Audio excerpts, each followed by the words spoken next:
दोस्तों ये कहानी है कोलकाता में रहने वाली पूजा गुप्ता की, जिसको काम के सिलसिले में बाहर आना जाना बना रहता है। इसी वजह से उसको एक दिन कोलकाता से बेंगलुरु के लिए जाना होता है। तभी वह क्या करती है, सबसे पहले फ़्लाइट की टिकट बुक करवाती है और फ्लाइट में बैठे ही बैठे वो एक ओला टैक्सी बुक कर लेती है वहाँ से लेकर के अपने होटल तक जाने के लिए। तो दोस्तों यहाँ पर जैसे वो फ्लाइट से उतरती है तभी वो ओला जो है उसको लेने आ जाता है। तभी वो ओला की टैक्सी में बैठ जाती है और अपने होटल की तरफ जाती है जहाँ पर उसने रूम ले रखा था। दोस्तों यहाँ पर ओला का जो ड्राइवर होता है वो ऑनलाइन बुकिंग पर आया हुआ होता है। इस वजह से उसका स्वभाव जो है काफ़ी ज़्यादा नॉर्मल रहता है, जिस वजह से यहाँ पर पूजा गुप्ता को ऐसा लगता है कि जैसे ये ऑटो वाला बहुत ही अच्छा आदमी है। बट दोस्तों यहाँ पर पूजा जो होती है वह टैक्सी ड्राइवर को यहाँ पर एक ऑफर दे देती है और उसे कहती है कि मुझे यहाँ से 2 दिन बाद फिर से मुझे यहाँ से कोलकाता के लिए निकलना है, तो तुम क्या करना, तुम 2 दिन बाद मुझे फिक्स इस टाइम पर आ जाना और मुझे यहाँ से ड्रॉप करके मुझे एयरपोर्ट पर छोड़ देना। तब यहाँ पर जो टैक्सी ड्राइवर होता है इन दोनों का डील ऑफलाइन हो जाता है। दोस्तों यहाँ पर मैं आप लोगों को बता देना चाहता हूँ कि जब किसी का भी ऑफलाइन डील हो जाता है ऑनलाइन टैक्सी वालों से, तो यहाँ पर ड्राइवर को काफ़ी ज़्यादा फ़ायदा होता है, जिस वजह से ड्राइवर जो होता है उसको एक कहीं ना कहीं एक मौका मिल जाता है। क्योंकि दोस्तों ऑनलाइन जो भी बुकिंग होती है उसका रिकॉर्ड जो है ऑनलाइन दर्ज रहता है। बट यहाँ पर अगर ऑनलाइन टैक्सी वालों से अगर ऑफलाइन डील कर ली जाए तो उसका कुछ भी रिकॉर्ड नहीं होता है। जिस मौके का वह फ़ायदा उठाता है, क्योंकि यहाँ पर पूजा के पास 2 सैमसंग के और एप्पल के फ़ोन थे, जिस वजह से और उसके कपड़े भी काफ़ी ब्रांडेड कंपनी के लग रहे थे, जिस वजह से टैक्सी ड्राइवर को लग रहा होता है कि ये बहुत ही बड़े घर से है और अगर इसे लूटा जाए तो मुझे लाखों का फ़ायदा हो सकता है। जिस वजह से अगले 2 दिन बाद वहाँ पर टैक्सी ड्राइवर फिर से उसी टाइम पर आता है और यहाँ पर जो भी पूजा का काम रहता है वो सारे काम को निपटा करके फिर से मुझे कोलकाता जाने के लिए रहता है।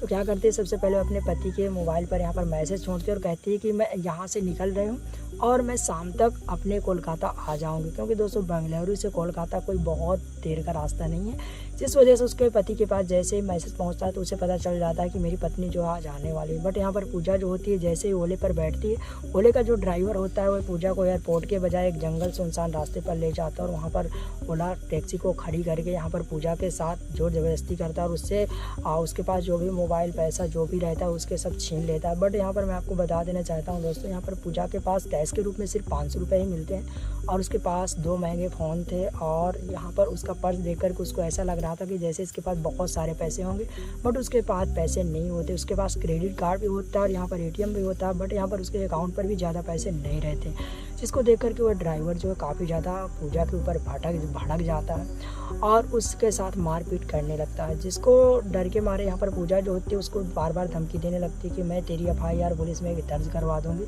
और तुझे जेल हो जाएगी।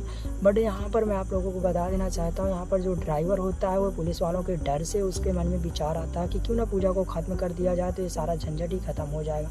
तभी उसके हाथ में एक चाकू होता है और वो इस चाकू को लेकर के पूजा के जिस्म पर 22 बार चाकुओं से वार करके उसकी हत्या कर देता है। हत्या करने के बाद उस लाश को अपनी टैक्सी में डाल करके दूर जंगल में जाता है और वहाँ पर एक बड़ा सा पत्थर को लेकर के उसके सर का जो फेस होता है कुछ इस प्रकार कुचल देता है ताकि वह किसी के समझ में ना आए। इतना करने के बाद वह एयरपोर्ट से 1 से 1.5 किलोमीटर की दूरी पर उस लाश को फेंक देता है। इसके बाद अगली सुबह जैसे ही किसी दूसरे व्यक्ति की नज़र उस लाश पर पड़ती है तभी पुलिस को सूचना दी जाती है। पुलिस यहाँ पर आती है और लाश की यहाँ पर शिनाख्त की जाती है, बट यहाँ पर लाश का कोई भी अता पता नहीं चल रहा था कि आखिरकार किसकी लाश है। तभी यहाँ पर पुलिस जो होती है कुछ FIR चेक करती है ताकि अगर किसी के खिलाफ कोई FIR या गुमशुदा कोई रिपोर्ट दर्ज कराई हो तो हम उसकी जो है शिनाख्त कर सके। बट यहाँ पर बेंगलुरु पर कोई भी ऐसी रिपोर्ट दर्ज नहीं होती है, जिस वजह से पुलिस जो होती है वह इसको यहाँ पर बॉडी को ले जाकर के पोस्टमार्टम करवाती है। पोस्टमार्टम के थ्रू उसका जो भी सिम्टम्स यानी जो भी उसके कपड़े और जो भी उसका DNA टेस्ट होता है वो सारा कुछ अलग रखवा लेती है। इसके बाद उस लाश की जब कोई क्लेम करने नहीं आता है तब यहाँ पर कानूनी कार्रवाई के अनुसार जिस प्रकार उसका अंतिम संस्कार होता है अंतिम संस्कार करवा दिया जाता है। इसके बाद पुलिस जो होती है वो यहीं पर नहीं रुकती, उसको जो है वो पता करना चाहती थी कि आखिरकार ये जो लाश है वो किस लड़की की है और उसके असली जो घर के हैं वो कौन है। तभी यहाँ पर बेंगलुरु पुलिस जो होती है उसके कपड़ों का सीरियल नंबर देखती है, क्योंकि दोस्तों कोई भी कपड़ा अगर ब्रांडेड शोरूम से लिया जाता है तो उसका जो सीरियल नंबर वहाँ पर ऐड कर दिया जाता है। तो सीरियल नंबर से पता चलता है कि ये जो कपड़े हैं वो कोलकाता से परचेज़ किए गए हैं।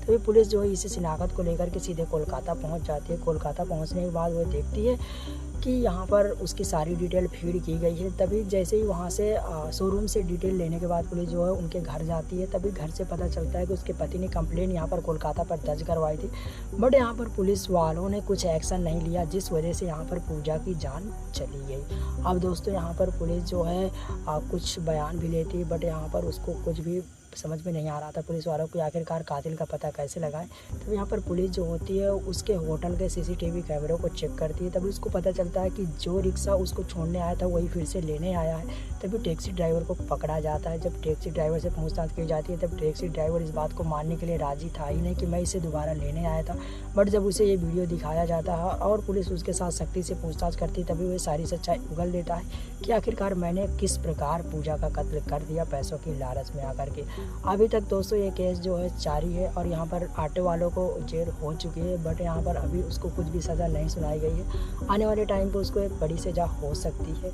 बट दोस्तों यहाँ पर आपके हिसाब से कौन सी सज़ा इस ड्राइवर को मिलनी चाहिए, आप लोग अपनी राय कमेंट में ज़रूर दें। वीडियो अच्छा लगे तो लाइक करें और चैनल पर नए सब्सक्राइब करें। बट दोस्तों मैं यहाँ पर आप लोगों को बता देता हूँ, सिर्फ और सिर्फ बेंगलुरु पुलिस के कारण ही ये केस जो ओपन हो पाया है और इसके कातिल का पता लग पाया, क्योंकि कोलकाता पुलिस तो इस केस को बंद ही कर दी थी। और दोस्तों कहीं ना कहीं पुलिस वालों की एक छोटी सी लापरवाही के चलते बड़े बड़े हादसे हो जाते। आशा करता हूँ दोस्तों इस कहानी से आपको कहीं ना कहीं कुछ सीखने को मिला हो। वीडियो पसंद आया लाइक करिए। चलिए मिलते हैं नेक्स्ट वीडियो में।